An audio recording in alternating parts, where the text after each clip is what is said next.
এটা কিভাবে হলো? রাধা, রাধা মা ওঠ, আমাদের ছেড়ে তুই কেন চলে গেলি? তুই এভাবে আমাদের ছেড়ে চলে যেতে পারিস না। ওঠ মা, ওঠ। দিদি শান্ত হও, ওদের ঠিক বিচার হবে। আমি কিভাবে শান্ত হব বলো? আমি আর সহ্য করতে পারছি না। ওদের আমি ছাড়বো না, সব কটাকে শাস্তি দেব। আমরা কিছু চাই না, ওই কেবল শুধু নতুন ঘর করেছি তো, ওই ছেলের ঘরটা একটু সাজিয়ে দিও আর কি, তোমাদের মতো করে। তোমাদের দেওয়া জিনিস তো তোমাদের মেয়েই ব্যবহার করবে। হ্যাঁ হ্যাঁ, আমরা অবশ্যই দেব, আমরা যতটা পারি আর কি।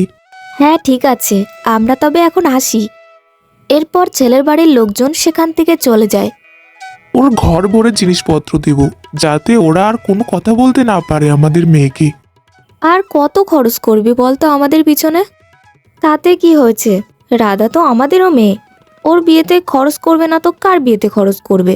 তুমি আর এরকম বলবে না দিদি, আমাদের খুব কষ্ট হয়। আচ্ছা ঠিক আছে, আমি আর বলবো না। কিছুদিন পর রাধার ধুমধাম করে বিয়ে হয়ে যায় এবং সে শ্বশুর বাড়িতে ঘরে বসে আছে। ঠিক তখন শুনতে পায়, তত্ত্বে কি শাড়ি দিয়েছে দেখেছো দিদি? কেউ কারোর বাড়ি ওরকম শাড়ি পাঠায় নাকি? ভিখারিকেও মানুষ ওরকম শাড়ি দেয় না। সেটাই, নতুন আত্মীয়ের বাড়িতে ওরকম শাড়ি কেউ পাঠায় নাকি? ওর মামা নাকি বড় লোক, আবার লোকের বাড়ি পাঠানোর সময় দেখো কি পাঠিয়েছে। আরে সব বড় লোকরাই সমান হয় নাকি? এরা একেবারে ছোট লোক। রাধা ঘরের ভিতরেই বসেছিল, সে সহ্য করতে না পেরে তাদের কাছে এসে দাঁড়ায়। মা, এসব আপনারা কি বলছেন? আপনাদের পছন্দ হয়নি আপনারা বলতে পারতেন, শুধু শুধু তাদের গালমন্দ করছেন কেন? ও বাবা, দেখো কাণ্ড, প্রথম দিনে আমার সঙ্গে ঝামেলা করার জন্য চলে এসেছে। আরে ও ছোট বউ, এই মেয়ে নিয়ে তুমি কিভাবে সংসার করবে? প্রথম দিনেই তোমার সঙ্গে ঝগড়া করতে চলে এসেছে, এখনো তো সারা জীবন পড়ে আছে। না না মা, আমি আপনাদের সাথে ঝগড়া করতে আসিনি, আমি তো কেবল বলতে এসেছিলাম যে পছন্দ হয়নি তাদের বলে দিন, তারা শাড়িগুলো আবার পাল্টে দেবে। কি ঝগড়ুটে মেয়ে রে বাবা! ছোট বউ, তোমাকে নিয়ে তো আমার চিন্তা হচ্ছে, কি করবে কে জানে। ছেলে আসুক, সব বলবো। রাধা কাঁদতে কাঁদতে সেখান থেকে ঘরের দিকে চলে গেল। মা, এরকম খারাপ শাড়ি কেন তোমরা পাঠালে? আমাকে অপমান করার জন্য? দেখি আমার কাছে দাও, কি হয়েছে রাধা? মামি, ওরকম শাড়ি তোমরা কেন পাঠিয়েছো? কেন পছন্দ হয়নি বুঝি? আমি পাল্টে দেব, তাই এই নিয়ে তুই কাঁদছিস কেন? পাগলি কোথাকার, কাঁদিস না। বাবা, তুই এসেছিস? দেখ না, আমি শুধু শাড়িগুলোর কথা বলেছিলাম, তোর পিসির আর আমার ওই শাড়িগুলো পছন্দ হয়নি, এই বললাম কেন। তাই তোর বউ পায়ে পা দিয়ে ঝগড়া করতে চলে এসেছে। বাবা, আমার কি হবে? দাঁড়াও, আমি গিয়ে দেখছি, তোমার সাথে ঝগড়া করার বের করছি। বেশ হয়েছে, এবার গিয়ে আচ্ছা করে দেবে। আমার ছেলে, আমি ওকে যেভাবে নাচাবো সেভাবেই নাচবে। ছোট বউ, বৌমাকে একদম সবসময় জব্দ করে রাখ, তার বলতে। তুমি আমার মায়ের সঙ্গে ঝগড়া করলে কেন? আমি ঝগড়া করিনি। চুপ করো, আর মা যেটা বলছে সেটাই শোনো। ঝগড়া না করলে মা কি আর মিথ্যে কথা বলছে নাকি? মায়ের কাছে গিয়ে ক্ষমা চাও। এরপর রাধা ও মহেন্দ্র কমলিনী দেবী এবং সরলিনী দেবীর কাছে যায়। মা, আমাকে ক্ষমা করে দিন। এরপর সে দৌড়ে ঘরে চলে যায়।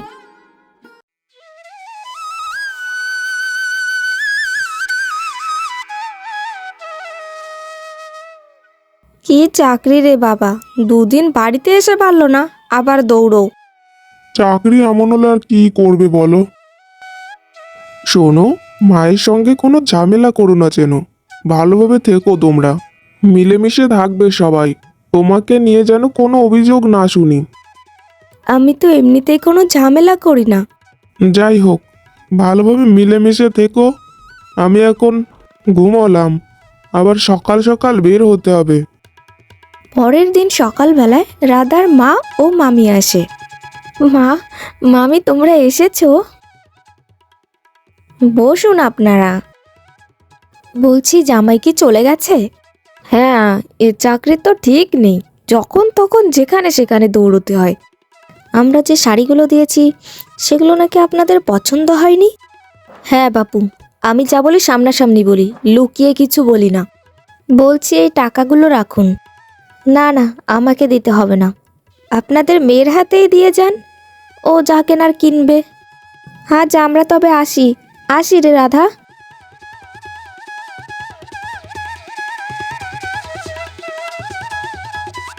এরপর বেশ কিছুদিন কেটে যায়। একদিন রাধা ঘর মুছছিল, ঠিক তখন একটু ভালো করে পরিষ্কার করো তো। তোমার মাকে কিছু শিখিয়ে পাঠায়নি নাকি? আপনি আমাকে যা বলবেন বলুন, কিন্তু আমার মায়ের সম্বন্ধে কথা বলবেন না। কেন রে, কেন? তোর মা তুলে কথা বললে তো কি করবি রে?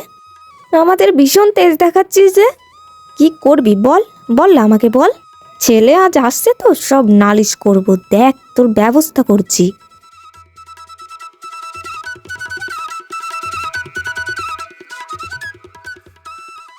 কিছুক্ষণ পর মহেন্দ্র বাড়িতে চলে আসে। মা, আমি এসে গেছি।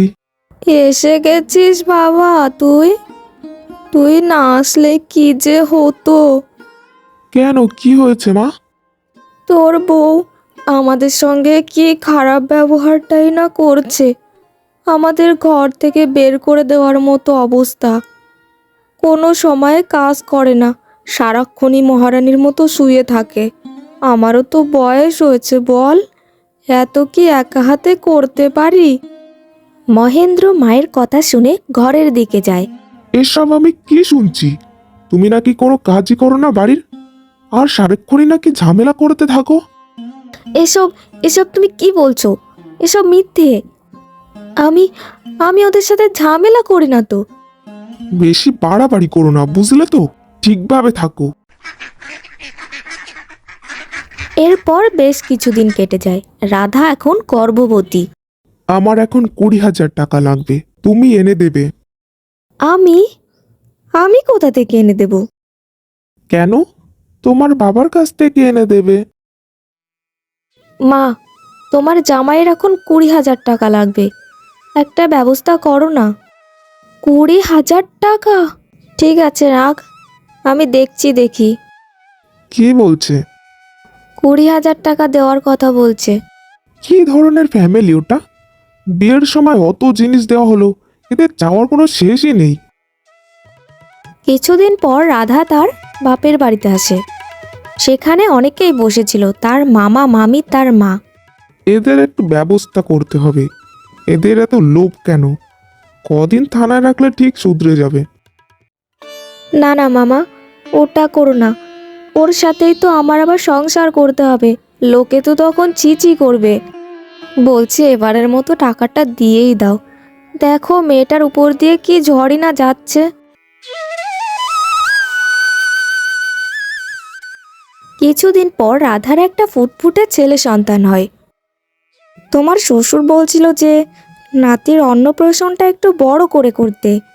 তোমার মামা তো বড়লোক, একটু অনুষ্ঠানের জন্য কিছু দিতে বলো। রাধার ছেলের অন্নপ্রাশনটা খুব ধুমধাম করে হয়, আর সকলে বিভিন্ন রকমের গিফট নিয়ে আসে। তোকেও এমনই দেখতে ছিল ছোটবেলাতে দিদি, আমাদের রাধাকেও এরকম মিষ্টি দেখতে ছিল না? হ্যাঁ ঠিক বলেছ, একদম ওর অবিকল হয়েছে। নে তাহলে আমরা এখন চলি। এরপর রাধার মা ও মামি চলে যায়। কিছুক্ষণ পর রাধার ঘরে তার শাশুড়ি ও পিসি শাশুড়ি আসে। বা বৌমা, দেখছি তো অনেক গিফট পেয়েছে আমাদের বাবুসোনা। আমাকে একটু খুলে দেখাও না কি কি পেয়েছে ও। মা আজ থাক, আজ ক্লান্ত হয়ে গেছি, তুমি পরে দেখো। পরে দেখবো মানে? আমি যে একটা মানুষ তুমি সেটা মনে করো না, না? আজ দেখালে কি ক্ষতি হতো? আজ আমি খুবই ক্লান্ত হয়ে গেছি, আজ আমি আর পারবো না। কি হয়েছে? এত চিৎকার চেঁচামেচি কেন? দেখো না, আমি বৌমাকে গিফটগুলো খুলে দেখাতে বলেছিলাম, তা যা বলছে তা তুমি শুনলে সহ্য করতে পারবে না। বাবা, আমায় বিশ্বাস করো, আমি খারাপ কিছু বলিনি। চুপ! কিছু না বললে কি বেচারি এভাবে কাঁদছে নাকি? আমি আমার ছেলের আবার বিয়ে দেব। না, আমি বেঁচে থাকতে তুমি আবার ওনার বিয়ে দিতে পারো না। ও তাই বুঝি? এরপর তার শাশুড়ি একটা ফুলদানি নিয়ে আসে। তুই মরলে তারপরে তোমার ছেলের বিয়ে দিতে পারবো, তাই তো? তাহলে মর।